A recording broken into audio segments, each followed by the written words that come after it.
other strikers have been mentioned, but yesterday Evan Ferguson was brought back to back in the conversation. That we know that Everton had a little look at him in January, but he chose to go to West Ham. I think he thought going with Graham Potter had turned his fortunes round. It didn't happen. But apparently Everton has shown an interest in him. Brighton are happy for him to go.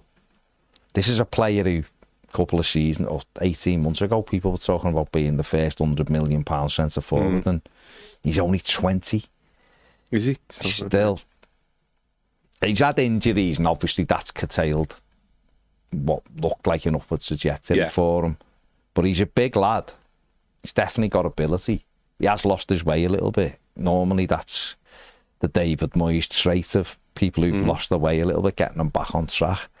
What do you think about maybe a move for him? I don't know, it's a strange one, isn't it? Because, like you say, there's 100% potential in there. It's stalled massively. Yeah. The fact he went to West Ham and didn't get much game time, and they were crying out for a striker, was not a good sign. The fact that he chose West Ham over us shows he hasn't got very good decision making. Terrible. But I don't know. Look, again, obviously I've been watching all the shows over the last few weeks and everything, and I think a lot of these transfers, it's all dependent on the financials, isn't it, and the package, because you can almost make a case for a lot of players based on, well, what does the package look like? So without sort of copping out, and again, I think I've heard you say it a couple of times, and this is the first time I felt like it for a while, I trust David Moyes. Yeah. If David Moyes thinks he can add value to the squad and he wants him, then I'm all right with it, without copping out. But in terms of if it wasn't Moyes and we were after him, I'd probably swaying towards going, no. Obviously he's had some bad injuries, which doesn't mean he's injury prone, you know what I mean? But he's had a couple of bad injuries at a bad time of his career when he obviously needed to be playing games to progress. Similar age to Chimiti, and then if we've got long-term vision for Chimiti, does that sort of block a pathway? I don't know. I'm not excited to buy it, but if Moyes wants him, then I'm more than happy to go along and see how it plans out, because like you say, a lot of Moyes' signings of when he does make them, they are a bit underwhelming at the point of when they sign, and then you quickly go, that's why he's a football manager and I'm not. Yeah. So it very quickly, he understands that. So I'm at that stage where, and it's really good this summer to have that feeling, by the way. Yeah. It's the first one I've had for years where, honestly, all the links and all the stuff going on, I'm just content with it all and going, if Moyes wants them, he knows what he's doing. The fella knows a footballer. He knows how to put a squad together to compete for trying to get in Europe. So I'm comfortable with it from that aspect. Is the talent in the lad? 100% there's talent in there. And it could go one way or the other. My feeling would be it could go one way or the other. Yeah, he could either fly because it's in there and he's done it previously and it can happen, or he continues to get a little bit bogged down with injuries, or if he's lost his way a bit mentally in terms of how to fight through. But at 20 years of age, you're going to have ups and downs. You have ups and downs just in life at that age. So it's not to say you can't get it back. Has Liam Delap done a million times more in football than he has? Not loads more in football than what he has. So I don't know. Like you say, there was a point when United were getting linked with him for 100 million, weren't he?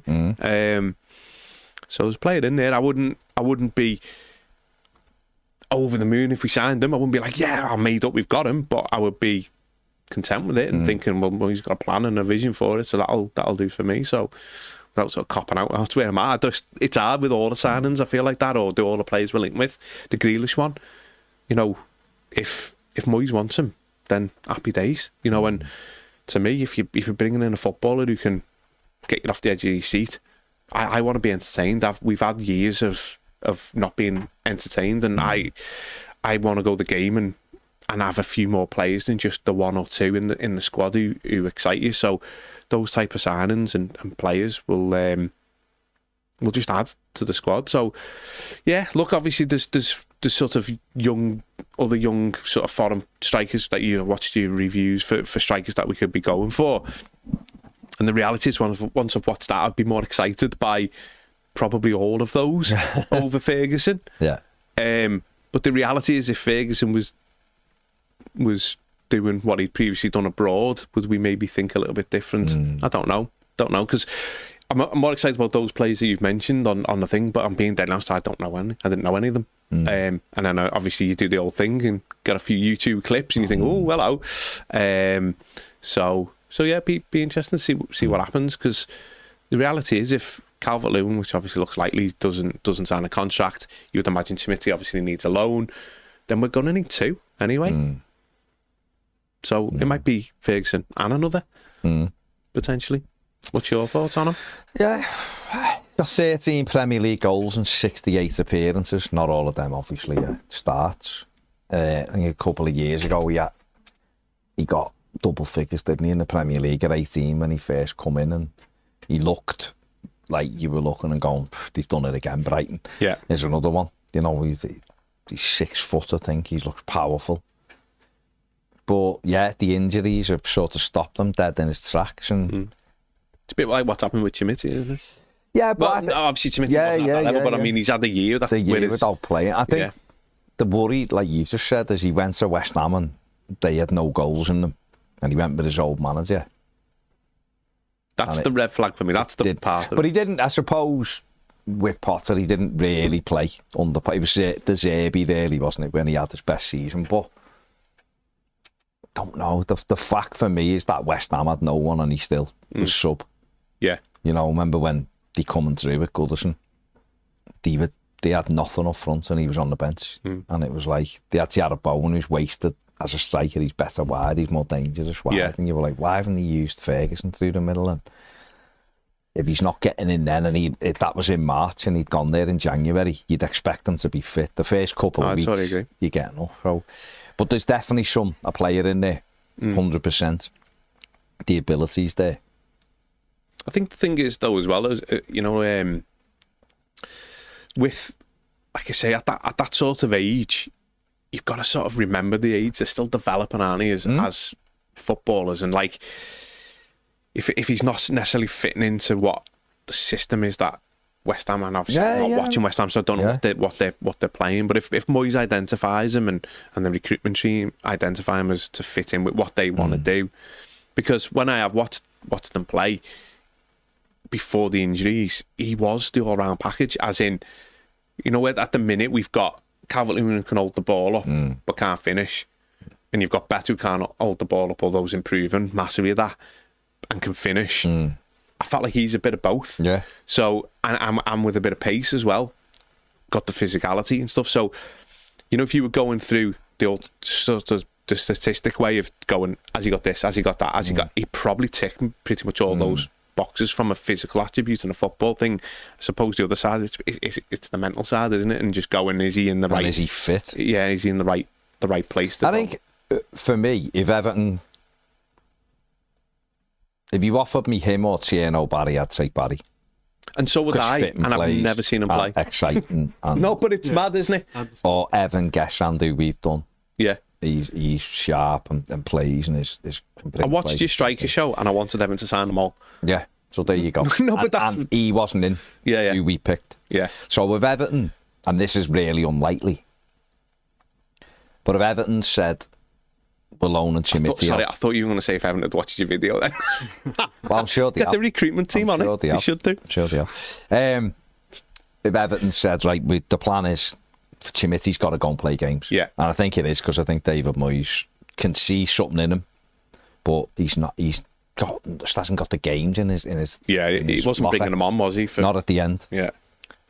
So I think, and I know that Timothy's been linked with Swansea, Sheffield United and Stoke, I think it is. So there's 2 out of them, 3 I'd consider. Do you know what I'd like him to? Well, I've said off air. I'd like him to go to Ipswich. If McKenna stays, yeah. But there's another one that come in my head. I wouldn't mind seeing him at Rangers, because I like Rangers as well. But they're crying out for a striker. But with Farewell, So there'll be, I imagine there'll be 5 or 6 who would be in for him, and therefore he could go and play, and he needs to be playing most weeks and getting goals and seeing if he can cope with the demands of footy, because that's what it comes down to. Yeah. He's hardly played the game. So then he'd be out. So really, and like you just said, Calvert-Lewin looks like he's gone, or he's not going to stay. I mean, who knows? Yeah. But right now, he looks more likely to leave than stay. So that just leaves us with Beto. And we can't, my opinion, we had 4 centre forwards last season, and for 2 months we had 1. And therefore, I think Everton need to carry 3 centre forwards this season. I really do. Yeah. No, and if Everton got Tierney, Barry, just let's use him because he's the one we keep getting talked about. Him, and they've got Beto, and Everton could get Evan, and it's unlikely, but Everton could get Evan Ferguson on loan as well. Then that, I think that way it sort of makes sense. We can have a look at him. Moyes can. Yeah. And the other thing with Barry is he can play wide. He's better through the middle, but he can go out wide for you. Yeah. Then that would make a lot of sense to have a look at Ferguson up close for a year on loan and see what's his physical state. A bit like what we had with Brozier. Yeah. We got Brozier knowing his injury record wasn't great. It hadn't really worked. Have a look at him with an option to buy. If Evan could do something like that with Brighton. Yeah. Now, whether he'd come with that, he might want guarantees, and I have seen him linked with Celtic today, Evan Ferguson. So I don't know, maybe he'd do that. Yeah. But if you said to me, well, we're going to bring one in anyway, we're buying one, and we got a chance of getting them on loan, and then he battles us for the place with the other 2, then that makes sense. Yeah, and that's where it goes back to the package, doesn't it? Depending on what it is.